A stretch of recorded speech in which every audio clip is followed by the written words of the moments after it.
নবী বলছেন, আল্লাহ আমার উম্মত যদি জাহান্নামে থাকে আমি কিন্তু জান্নাতে যাব না।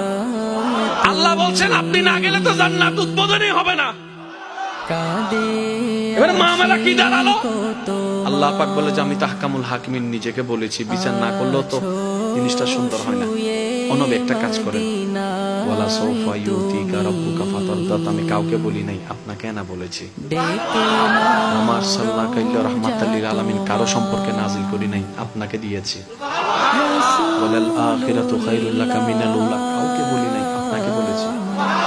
আর আমি আল্লাহ ভালো করে জানি আপনি হচ্ছেন উম্মতের দরদি নবী। আপনি নিজের জন্য কাঁদেন নাই, সন্তানের জন্য কাঁদেন নাই, পরিবারের জন্য কাঁদেন নাই, নাতির জন্য কাঁদেন নাই। যত কেঁদেছেন জীবনে সবকিছু এমনকি হাসরের ময়দানে যখন সর্বপ্রথম আমাদের নবীকে আল্লাহর হুকুমে তোলা হবে, আমাদের নবী উঠেই জিবরাইল আলাইহিস সালামকে প্রথম প্রশ্ন করবে, ও আমার ভাই জিবরাইল, আমার উম্মতগুলো কোথায়? আইনা উম্মতি, আইনা উম্মতি, আমার উম্মত কোথায়? আমার উম্মত কোথায়? আমার উম্মত কোথায়? আমি উঠার আগেই নাকি আমার উম্মতকে জাহান্নামে দিয়ে দিয়েছো নাকি? কোনো আমার উম্মত কোনো জাহান্নামে চলে গেছে নাকি? জিবরাইল বলবে, ইয়া রাসূলুল্লাহ, প্রথমেই আপনাকে তোলা হয়েছে, এখন আর কাউকে তোলা হয় নাই, প্রথমেই আপনি উঠেছেন। আমার নবী বলবে, আমার উম্মতগুলো কোথায়? জিবরাইল বলবে, ইয়া রাসূলুল্লাহ, এখনো তারা উঠে নাই, উঠবে একটু পরে। নবী দৌড়ায় চলে যাবে আল্লাহর রহমতের দরবারের দিকে।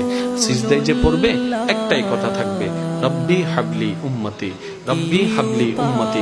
একটু মনোযোগ চাইবো আমি আশিকদের, রব্বি হাবলি উম্মতি, ও আল্লাহ আমার উম্মতগুলোকে আমাকে দিয়ে দাও। তো উম্মতের লিস্টের ভিতরে তো আবু বকর সিদ্দিকের নামও আছে, উম্মতের লিস্টের ভিতরে তো ফারুকে আজমের নামও আছে, উম্মতের লিস্টের ভিতরে তো সাহাবায়ে কেরাম আজমাইনের নাম আছে, উম্মতের লিস্টের ভিতরে তো আহলে বাইতের নাম আছে, উম্মতের লিস্টের ভিতরে তো তাবি তবে তাবি আল্লাহর ওলিদের জান্নাতীদের নাম আছে।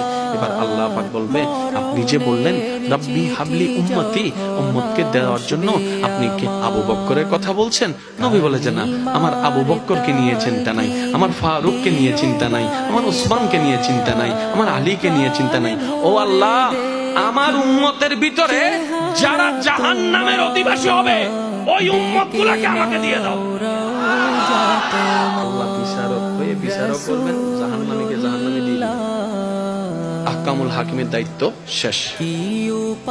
এবার নবীকে আল্লাহ সিজদায় যাওয়ার অনুমতি দিয়ে সুপারিশ করাবেন। নবীর সুপারিশ কবুল করতে করতে নবীর উম্মতকে, আল্লাহর বান্দাদেরকে জাহান্নামী থেকে জান্নাতি করে দিবেন।